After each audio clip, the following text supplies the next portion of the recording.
by Roseanne Gerin. 20,171,113. Myanmar's army issued a report on Monday denying allegations of atrocities against Rohingya Muslims days after the top general in charge of military operations in volatile northern Rakhine state was replaced. National security forces conducted a brutal crackdown on the Rohingya following deadly attacks by the militant group the Arakan Rohingya Salvation Army (ARSA) on August 25. Soldiers have been accused of killing, torturing and raping Rohingya civilians and burning their homes in an operation that has driven more than 600,000 Muslims across the border to Bangladesh, where they are living in mass displacement camps.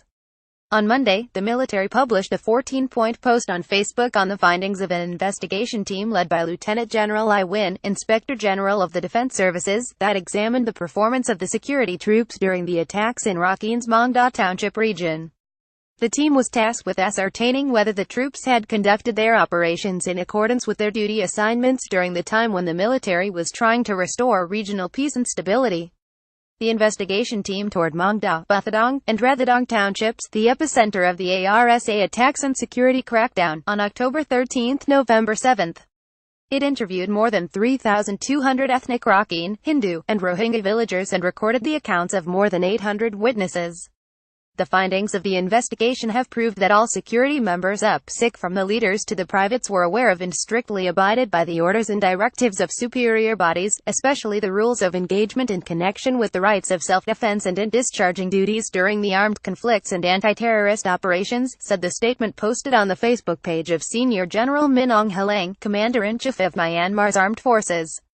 It went on to say that security forces abided by laws related to the wars in conducting area clearance operations and did not perform the use of excessive force. The accounts of the Myanmar military, which starkly contradict statements from Rohingya refugees interviewed after reaching Bangladesh, could not be independently corroborated because the military and government have limited access to the conflict zone. The Army's statement also said that all subsequent clashes between security forces and Muslim militants occurred between August 25 and September 5, in contrast to assertions by Rohingya who fled to Bangladesh and by rights groups, which contended that attacks by security forces and Buddhist mobs were still occurring after that date. The statement said that Rohingya villagers said security forces did not commit the crimes that some Muslims who fled to Bangladesh had accused them of, and instead asserted that Rohingya terrorists torched houses and fled across the border. Failing to pass muster, this statement did not pass muster with human rights experts. Once again, Myanmar's military is trying to sweep serious violations against the Rohingya under the carpet, said James Gomez, Amnesty International's regional director for Southeast Asia and the Pacific, in a statement issued Monday in response to the findings by Myanmar's armed forces. He noted overwhelming evidence that the military committed atrocities against the Rohingya, from stories of countless witnesses and satellite imagery showing burned villages in attacks that amount to crimes against humanity. The Myanmar military had made clear it has no intention of ensuring accountability. It's now up to the international community to step up to ensure these appalling abuses do not go unpublished, Gomez said. The extent of the atrocities against the Rohingya and other ethnic minorities will not be known until Myanmar allows a United Nations-appointed fact-finding mission and independent observers into the country to conduct an investigation, he said. In London, a spokesman for British Prime Minister Theresa May echoed the sharp criticism that Myanmar, a former British colony once known as Burma, has received from rights groups. "We've been appalled by the inhumane violence that's taken place in Rakhine State," the spokesman said, according to a report by CNN. "It's a major humanitarian crisis. It's been created by Burma's military and it looks like ethnic cleansing." The UN assigned a 3-member mission to Myanmar in March, but the government has refused to allow them to enter the country. The military issued the findings only days after Major General Maung Soe was transferred from his post as the head of Western Command in Rakhine, Reuters reported. "I don't know the reason why he was transferred," Major General Ila Win, Deputy Director of the Defense Ministry's Psychological Warfare and Public Relations Department, told the news agency. He wasn't moved into any position at present. He has been put in reserve. Myanmar State Councillor Aung San Suu Kyi walks with a Filipino military officer upon her arrival in Pampanga Province, the Philippines, to attend the Association of Southeast Asian Nations Summit and related meetings in the capital Manila, November 11, 2017. Credit Reuters. Meeting in Manila. Myanmar continues to face international scrutiny over the plight of its Rohingya Muslim community, though it failed to come under fire by leaders of other nations at the recent Asia-Pacific Economic Cooperation APEC summit in Da Nang, Vietnam. But two countries, likely Muslim-majority Malaysia and Indonesia, did broach the subject on the sidelines of the Association of Southeast Asian Nations ASEAN summit in the Philippine capital Manila on Monday, Newswire services reported. Myanmar's de facto leader Aung San Suu Kyi assured ASEAN nations that her government is implementing the recommendations of a commission on the situation in Rakhine led by former UN Chief Kofi Annan.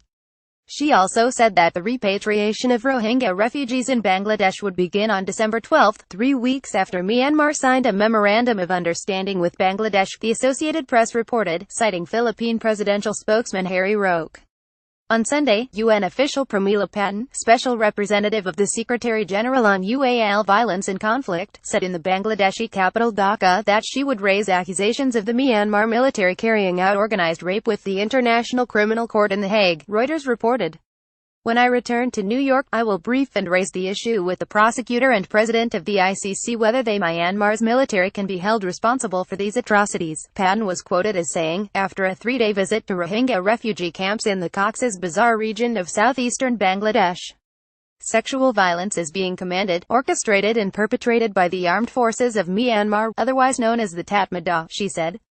Rape is an act and a weapon of genocide. The developments come just before U.S. Secretary of State Rex Tillerson visits Myanmar on November 15 to address the Rakhine crisis and U.S. support for Myanmar's ongoing democratic transition with military officials and senior leaders, including Aung San Suu Kyi.